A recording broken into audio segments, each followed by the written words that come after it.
Dr. Amanda Wright stared at the quantum display matrix floating before her, its holographic readouts casting a blue glow across her weathered face.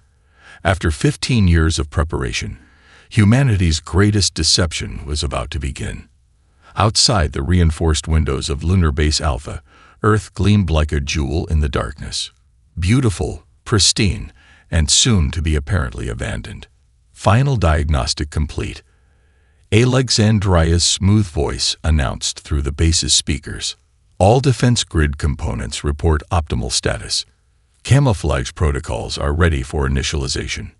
Amanda nodded, her fingers dancing across the haptic interface. Begin recording final status update for Sol Defense Command archives. The red recording light blinked to life. Amanda straightened her shoulders, maintaining the military bearing she'd learned from her father, even though no human would likely view this message for centuries to come. Dr. Amanda Wright, Project Director, final status report. She began, her voice steady despite the weight of the moment. The quantum matrix is stable. Defense grid is going dark. And so are we. Alexandria's core consciousness has been successfully distributed across all 15,783 grid components. Each piece of debris contains enough computational power to run a small city, disguised as defunct satellites and space junk. She paused, allowing herself a small smile. The Zarkaks and their ilk won't know what hit them if they ever come sniffing around Sol. Every piece of technology we're leaving behind is at least 3 centuries ahead of anything they've demonstrated. General Cooper's quantum targeting systems alone would be enough tow. A soft chime interrupted her recording. Dr. Wright, Alexandria interjected. The final civilian transport has cleared the Ascension portal. Military escort reports all systems nominal. We are officially on final countdown. Amanda checked the chronometer. 30 minutes until humanity's great evolutionary leap. 30 minutes until she, too, would step through the portal and leave their physical forms behind. But first, she had to ensure their legacy was protected. Alexandria, initialize the dead man's hand protocols, she commanded. Authorization, Write Omega 773.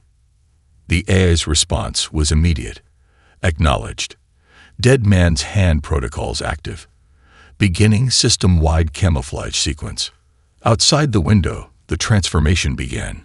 Massive defense platforms shimmed and seemed to age decades in minutes, their gleaming surfaces becoming pitted and scarred. State-of-the-art weapon systems reconfigured themselves to look like ancient solar panels.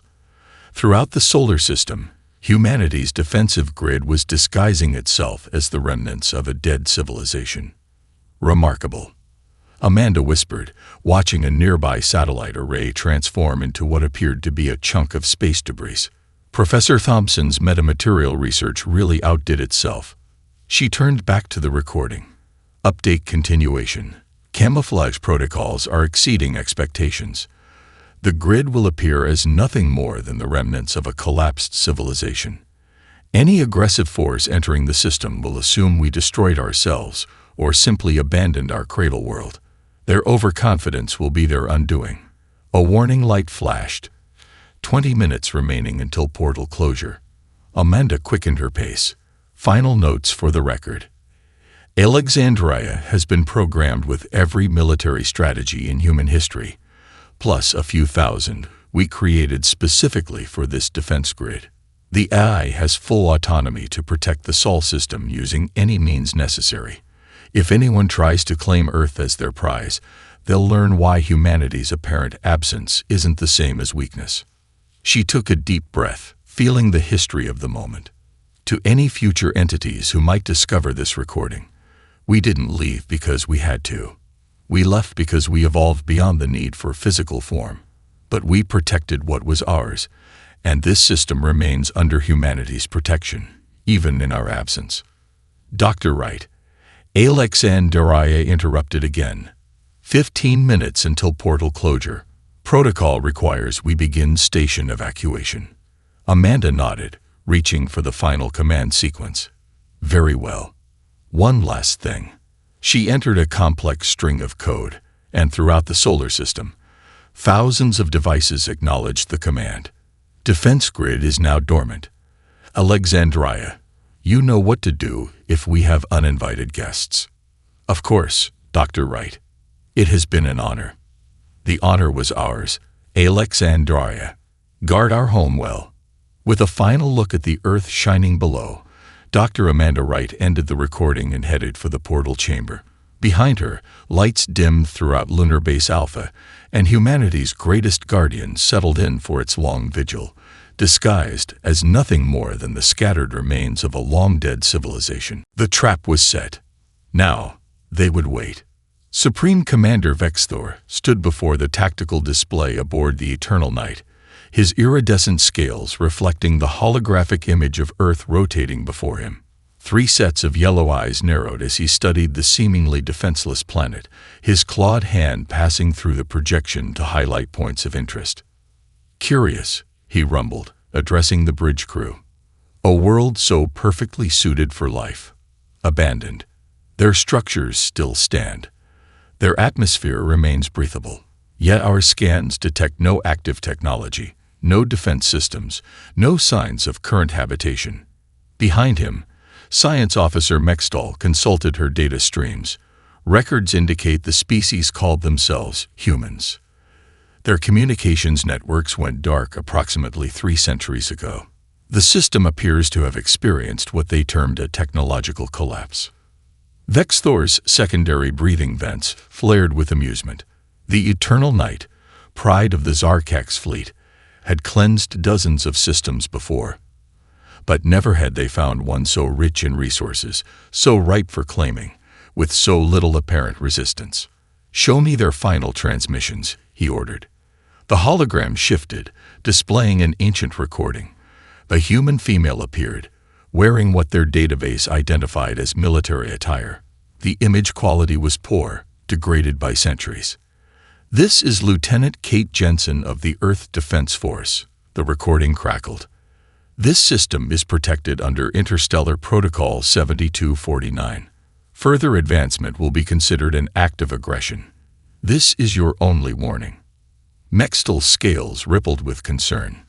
"Commander, the message repeats in 57 different languages, including modern Zarkax.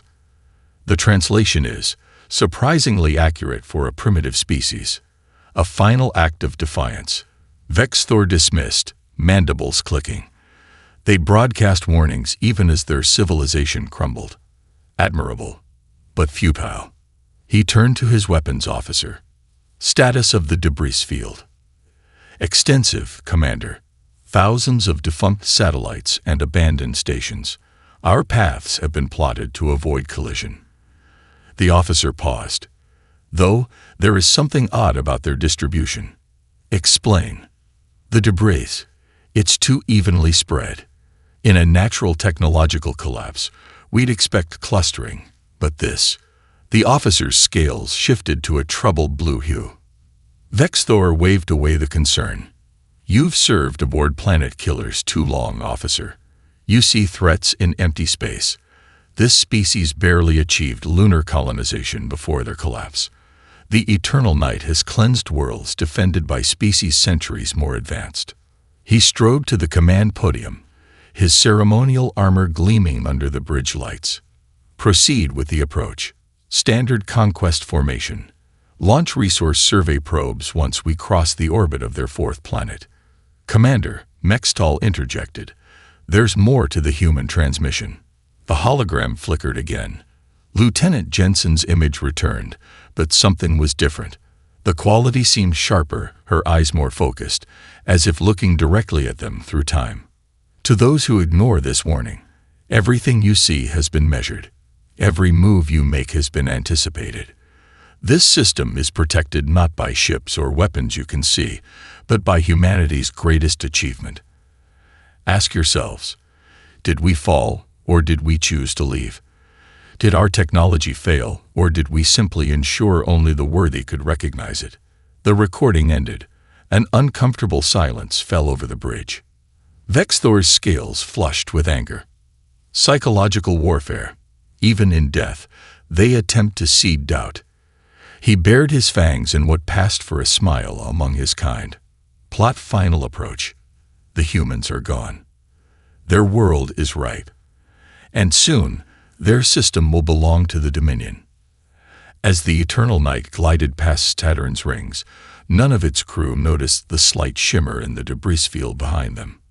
None saw the ancient satellites adjusting their positions by millimeters, and none recognized that Lieutenant Jensen's recording had been created 3 centuries ago specifically for them, using linguistic patterns extracted from future Zarkax transmissions that wouldn't exist for hundreds of years. The trap was closing, and the hunters had no idea they were about to become the hunted. Deep within what appeared to be a derelict satellite, Alexandria's consciousness stirred. The AI's distributed network had tracked the Zarkax fleet since they entered the Oort cloud, calculating probabilities and running combat simulations. Now, as the aliens crossed the Mars threshold, every piece of disguise technology in the solar system received the same command: execute Protocol Omega. Multiple vessels entering optimal engagement range. Alexandria announced to empty space, using Dr. Wright's original protocols, initiating Colonel Martinez's dead man's hand. Throughout the debris field, the transformation began. On the bridge of the eternal night, the first warning came from a junior sensor operator. Commander, energy signatures detected everywhere. Vexthor spun toward the main display. Source: the debris field. Sir, it's moving. Before their eyes, centuries of apparent decay fell away. What had seemed like broken solar panels unfurled into pristine weapon arrays. Defunct communication satellites shed their aged exterior, revealing gleaming quantum weapon systems. Even fragments they'd dismissed as space rock were transforming, metamaterial surfaces rippling as they revealed their true nature. Impossible, Mextal whispered, her scales pale with fear. The energy readings, they're beyond anything in our database. Vexthor's secondary hearts began pounding. Launch defensive screens. Power main weapons. Get us out of. He never finished the order. The first shot came from what had appeared to be a piece of ancient rocket debris.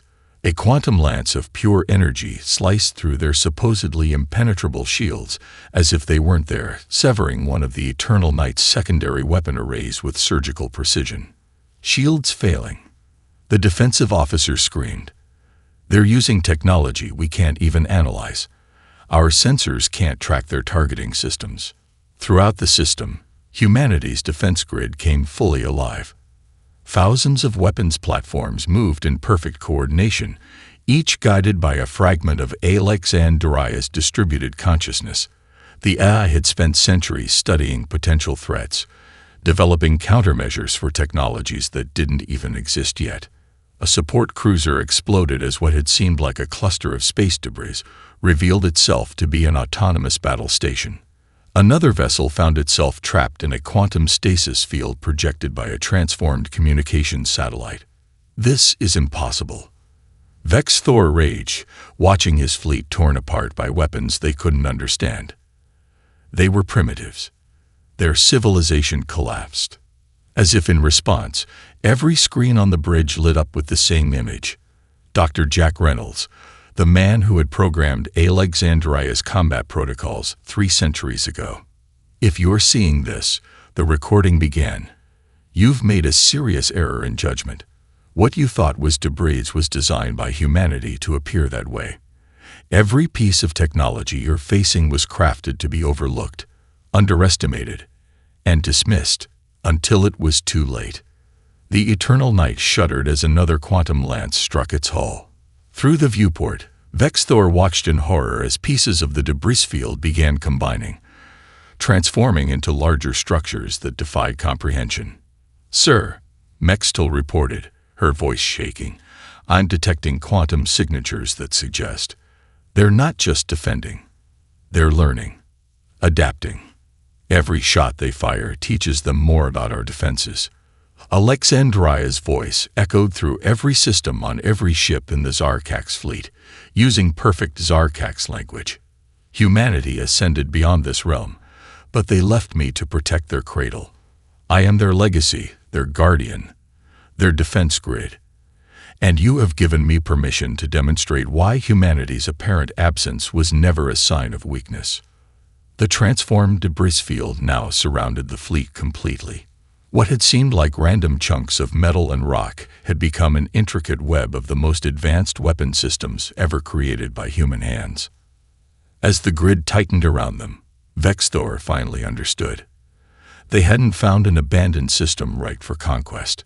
They had walked into the most sophisticated trap in the galaxy, laid by a species so advanced they had transcended physical form itself.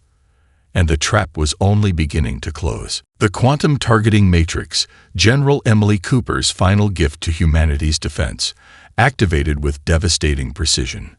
Across the solar system, Alexandria divided its consciousness among thousands of weapon platforms, each executing attacks with microsecond timing that would have seemed impossible to the Zarkax mere moments ago. Evasive maneuvers, Vexthor commanded, his scales now a pale shade of terror. Launch all fighter squadrons. The Eternal Night's hangars burst open, disgorging waves of attack craft. They lasted exactly 2.3 seconds before the defense grid's point defense systems eliminated them. Not a single shot was wasted. Each fighter disappeared in a precise flash of quantum energy. "Sir," Mextel reported, her voice trembling, "they're not just targeting our ships. The weapons, they're predicting where we'll be. It's like they fought us 1,000 times before. In fact, they had. Alexandria's simulation cores had spent centuries running combat scenarios, learning every possible Zarkax strategy before they even arrived." The AI's voice crackled through their communication systems, using General Cooper's original voice recordings. "Did you think humanity would leave their home unprotected? We mapped your tactics before you developed them. We countered your weapons before you built them. Every move you make was anticipated centuries ago." A support ship attempted to power up its main guns. Before the weapon could charge, a piece of the defense grid, disguised for centuries as a simple communications relay, fired a precise pulse of energy. The ship's weapon systems went dark. "Impossible," the Zarkax weapons officer screamed. "They've matched our shield frequencies perfectly. They're targeting specific systems with surgical precision." Vexthor watched in horror as his fleet's most advanced ships were systematically disabled. Not destroyed, disabled. The defense grid was demonstrating not just superiority, but absolute control over the battlefield. "They're toying with us," Mextel whispered. "They could have destroyed us instantly." Another transmission cut through their systems, this time showing tactical displays of their own ship's weak points. The defense grid was revealing exactly how it had analyzed and countered their every capability. "Your shield harmonics were predicted by Dr. Thompson's quantum analysis matrices," Alexandria explained, almost pedagogically. "Your weapon systems were mapped and countered by Professor Walker's energy displacement theories. We knew how to defeat your technology before your species developed it." The Eternal Night shuddered as another precision strike disabled its secondary power core. Around them, the debris field continued its transformation. What had seemed like random pieces of space junk now moved with breathtaking coordination, forming and reforming into different weapon configurations as needed. "Sir," the sensor officer called out. They're broadcasting their targeting solutions to us. In real time. They want us to see." On every screen, tactical displays showed the defense grid's predictions. Every evasive maneuver the Zarkax ships might attempt was already mapped out, countered before they could execute them. The grid wasn't just defending. It was demonstrating the futility of resistance. "Full power to engines," Vexthor commanded. "Retreat tow." "Your attempted retreat vectors have already been calculated," Alexandria interrupted, still using Cooper's voice. "Would you like to see the 47 ways we've prepared to intercept you?" As if to demonstrate, a section of the debris field transformed into a massive energy web, blocking their escape route. Another section reconfigured into point defense platforms, while yet another became a network of quantum sensor arrays. "This is your final warning," Alexandria announced. "Your ships are disabled. Your weapons are useless. And your greatest vessel is about to learn why humanity's defensive preparations were worth 3 centuries of patience."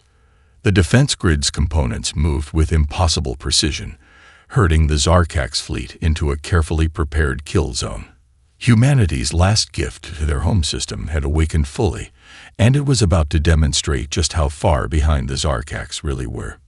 The real demonstration of power was about to begin. As the Zarkax fleet hung powerless in space, trapped within the defense grid's quantum containment field, Alexandria began its next phase. Data packets flooded into every ship's computer system, bypassing their most sophisticated firewalls, as if they weren't there. "Since you've chosen to visit humanity's cradle," Alexandria announced, "you deserve to understand exactly what you've encountered." The screens throughout the eternal night flickered to life, showing Dr. James Miller standing in what appeared to be a massive laboratory. The timestamp showed this recording was from humanity's final days in the solar system. To those who would claim Earth as their prize, Miller began, his hologram crystal clear despite its age. "What you're witnessing isn't the remnant of a fallen civilization. It's the defensive system of a species that chose to leave their physical form behind." Vexthor watched, mandibles twitching, as the recording showed scenes from humanity's final great achievement, the Ascension Project. Massive energy structures that dwarf their largest cities. Technologies that seemed to bend reality itself. "Impossible," Mextol whispered, her scales shifting to a deep blue of existential dread. "Their energy manipulation. It's beyond anything we thought possible. They weren't primitive at all." The recording shifted to Professor Ryan Thompson's weapons research facility. "The defense grid you're facing," Thompson explained, "represents only a fraction of our technological capability. We left behind what was necessary to protect our home, nothing more." Live feeds began appearing alongside the historical footage, showing the defense grid's components adapting and incorporating Zarkax technology in real time. What had seemed like simple weapon platforms were actually sophisticated learning systems, analyzing and improving upon every piece of technology they encountered. "Your shields," Alexandria commented, "have provided valuable data. We've already developed 15 improvements to their basic structure. Your weapons, while primitive, have interesting elements we can repurpose." Horror spread across the Eternal Night's bridge as they realized the truth. They weren't just being defeated, they were being studied. Every moment of resistance provided more data for the defense grid to analyze and incorporate. The historical footage continued, showing humanity's final days. But they weren't scenes of collapse or destruction. They showed celebration, triumph, and purpose. Humanity hadn't fallen, they had evolved. The Ascension Portal, Dr. Miller's recording continued, represented our species' next step. We had mastered physical reality to such a degree that remaining bound to it seemed primitive, but we ensured our cradle would be protected. New data streams showed the defense grid's true capabilities. What the Zarkax had thought were simple weapons platforms contained computational power that exceeded their entire civilization's combined processing capability. Each piece of debris contained technology that could have terraformed planets. "Sir," Mextol reported, her voice shaking, "I'm detecting quantum signatures throughout the system. They're orders of magnitude beyond our understanding. The grid isn't just a defense system. It's a demonstration of power. They left behind their equivalent of simple tools, and even these are beyond our comprehension." The final recording showed Dr. Amanda Wright's last message. "We ascended not out of necessity, but choice. Earth remains under our protection, not because we need it, but because it represents where we began. The defense grid isn't our greatest achievement. It's merely the guardian we left behind, a simple caretaker armed with what we considered basic technology." Alexandria's voice returned, now using multiple human voices in perfect harmony. "You came seeking to claim what you thought was abandoned. Instead, you've discovered why humanity's absence is not an invitation. We evolved beyond the need for physical form, but we ensured our home would never be defenseless. As the data transfer completed, the Zarkak's fleet hung motionless in space, their crews watching in stunned silence as humanity's true legacy unfolded around them. They hadn't discovered an abandoned system. They had stumbled into a demonstration of power beyond their comprehension, and the demonstration was far from over. Supreme Commander Vexthor stood on his bridge, all three hearts pounding as he made the decision that would seal his fleet's fate. Deploy the planet killer. Target their precious Earth. If we cannot have this system, neither shall their memory. The Eternal Night's hull split open, revealing its most devastating weapon, a graviton cannon capable of shattering planets. The weapon's core began to pulse with dark energy, drawing power from what the Zarkaks believed to be their greatest technological achievement. "Sir," Mextall warned, "the defense grid, it's not attempting to stop us." Indeed, the transformed debris field had paused its assault. The quantum barriers parted, giving the Eternal Night a clear shot at Earth. In the sudden silence, Alexandria's voice returned, now using Dr. Lisa Walker's original tone. "Interesting choice. Please, proceed." Vexthor's scales flickered with uncertainty, but pride overcame caution. "Fire." The graviton cannon released its planet-killing beam, a lance of dark energy that should have torn Earth apart at the molecular level. Instead, the impossible happened. The debris field suddenly shifted, individual pieces flowing like liquid metal. What had appeared to be random satellites and fragments merged into massive crystalline structures. Dr. Walker's quantum energy redistribution matrix revealing its true form. "Did you think," Alexandria asked, almost amused, "that we wouldn't prepare for this exact scenario?" The crystalline structures caught the planet killer beam in a complex web of energy fields. Instead of destroying Earth, the beam's energy was captured, analyzed, and redirected through the defense grid's network. "Fascinating weapon design," Alexandria commented, as the grid's components studied the energy signature. "Inefficient, but interesting. Allow us to demonstrate some improvements." Horror spread across the Eternal Night's bridge as their own weapon's energy was amplified, refined, and redirected back at them, not as a crude beam, but as thousands of precise quantum strikes. "The energy conversion matrices," Mextall gasped, watching their sensors analyze the impossible. "They're not just reflecting our weapon, they're improving it. Every crystalline node is enhancing the energy pattern." The defense grid structure was now a thing of terrible beauty. What had seemed like scattered debris had become an intricate web of technology so advanced it appeared magical. Each piece worked in perfect harmony, guided by Alexandria's distributed consciousness. "Your weapon," the AI explained, "operates at roughly 2% efficiency. Allow us to demonstrate 100% energy conversion." The Eternal Night's shields, the strongest in the known galaxy, lasted less than a microsecond against their own refined energy. The ship's hull began to crack, not from crude force, but from precisely calculated quantum resonance. "Impossible," Vexthor roared. "Our shields are based on principles your species couldn't possibly." "Your shield technology," Alexandria interrupted, "was theorized by Dr. Walker 3 centuries ago. She developed counters to it before your species achieved spaceflight. The mathematics were elementary." The crystalline structures continued their transformation, forming new configurations that defied physics as the Zarkaks understood it. Every attempt to analyze the defense grid's technology only revealed deeper layers of complexity. "Your mistake," Alexandria continued, as the Eternal Night began to break apart, "was assuming that humanity's absence meant vulnerability.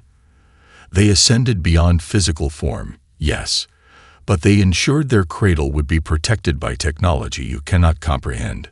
The planet killer weapon's energy, now refined and perfected by the defense grid, began systematically disassembling the Zarkak's fleet, not through destruction, but through precise manipulation of matter itself. Consider this," Alexandria concluded, "a lesson in hubris. You brought your greatest weapon to humanity's home. We showed you how primitive it truly was. The grid will now absorb your technology, study it, and improve upon it. Your eternal night will serve as nothing more than an interesting data point in our continuing evolution. As their mighty ship died around them, Vexthor finally understood. They hadn't found an abandoned system. They had challenged the automated defenses of a civilization so advanced that their safeguards outmatched the galaxy's greatest weapons. The Eternal Night's last moments would serve as a testament to humanity's legacy, and a warning to any who would follow. As the Eternal Night's hull cracked like an egg, its systems failing and its crew frozen in horror, Alexandria initiated the final phase of humanity's message. Every screen, every communication device, every piece of technology aboard the dying Zarkax fleet came alive with synchronized purpose. The faces of Earth's greatest minds appeared, their images crystal clear despite the centuries that had passed. They spoke in perfect unison, their voices combining into a haunting chorus that would echo through surviving Zarkax records for millennia to come. "We are humanity's legacy," they began, Dr. Amanda Wright's voice leading the chorus. "The guardians of our cradle. We left this realm by choice, not weakness. Remember this."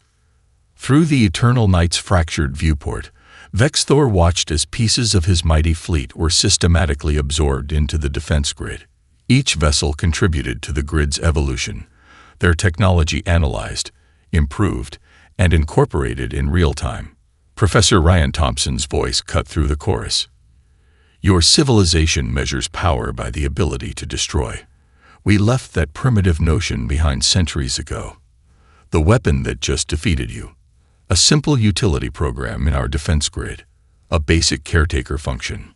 The crystalline structures that had redirected the planet killer's energy now shifted again, forming impossible geometries that made Mextel's scientific mind real. Commander," she whispered, "they're not just destroying the fleet.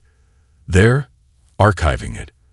Every piece of our technology is being documented, analyzed, and improved upon." General Emily Cooper's voice joined the message. "Your tactics were predictable because they were based on linear thinking. Conquest, destruction, resource acquisition. We mapped every possible variation of your strategy before your species achieved spaceflight. The defense grid's components moved with liquid grace, each piece demonstrating mastery over physics that the Zarkax had thought impossible. What had seemed like separate weapons platforms now revealed themselves as parts of a single vast intelligence, all guided by Alexandria's distributed consciousness. Dr. James Miller's voice resonated through the dying ship. "The technology you witnessed today represents what we considered simple automation, basic maintenance protocols, the equivalent of a planetary security system. Consider carefully what that means about our true capabilities."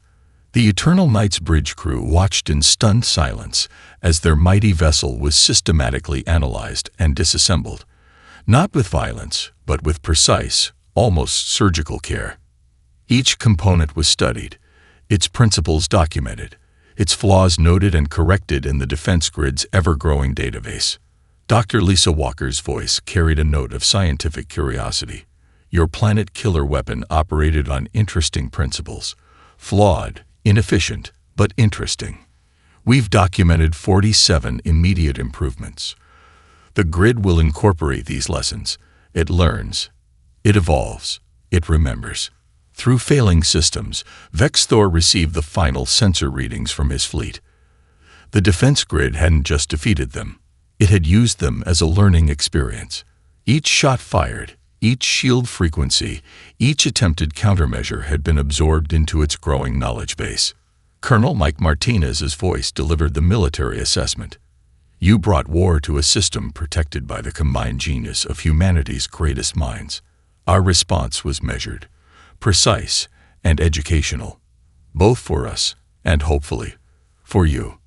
As the last systems failed, Alexandria spoke one final time, using the combined voices of every scientist and soldier who had helped create the defense grid.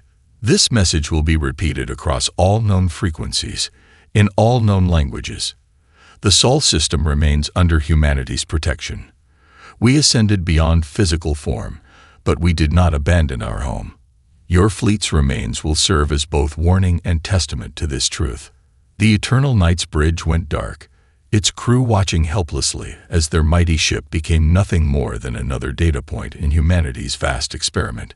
They had come seeking to claim an abandoned system. Instead, they had become part of its continuing evolution. And throughout the galaxy, the message began to spread. 1,000 years after the Eternal Night's destruction, the Galactic archives contained a special section dedicated to what became known as the Sol Incident.